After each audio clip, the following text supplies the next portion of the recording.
They should not be put up for sale by the national government. I call the honourable member Jonathan Young.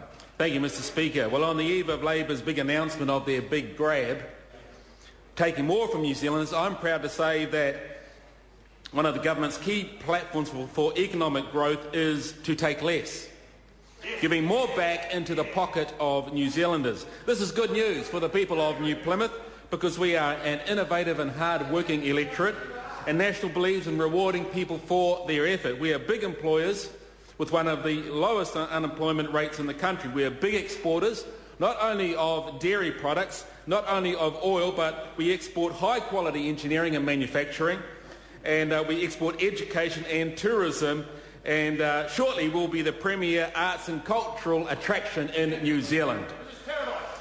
Mr Speaker, we heard Mr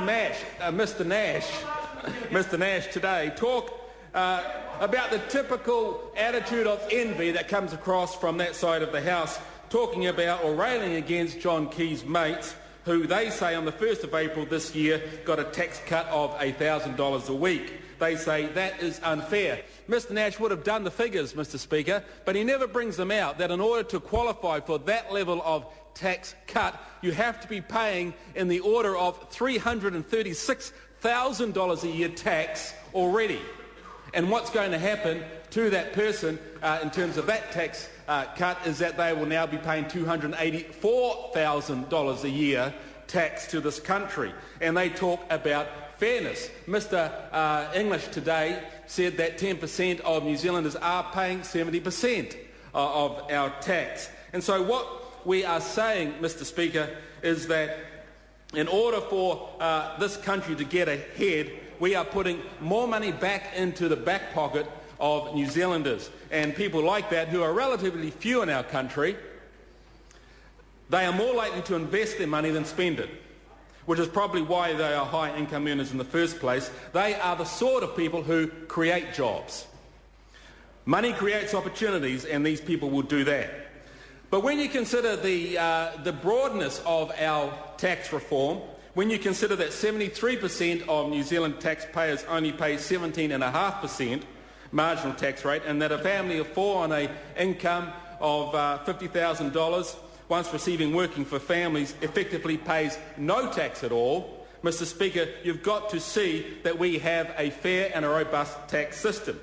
The opposition often quote the OECD that talks about capital gains, but the same organisation states this: New Zealand's tax system is one of the most neutral and efficient in the OECD. Bases are generally broad and rates are moderate.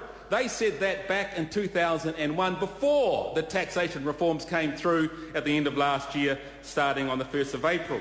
That is before we underwent this most extensive tax reform in the last 25 years.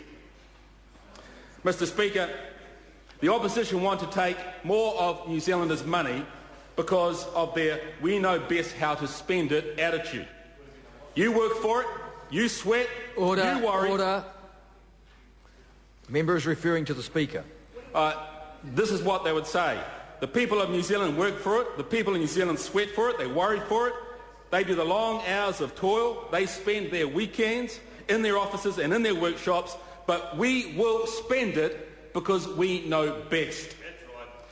Mr Speaker, last Sunday morning on Q&A on the innovation episode, what was significant was when Paul Holmes asked that studio audience of New Zealand's top innovators and entrepreneurs, he asked them this question: who supported capital gains tax?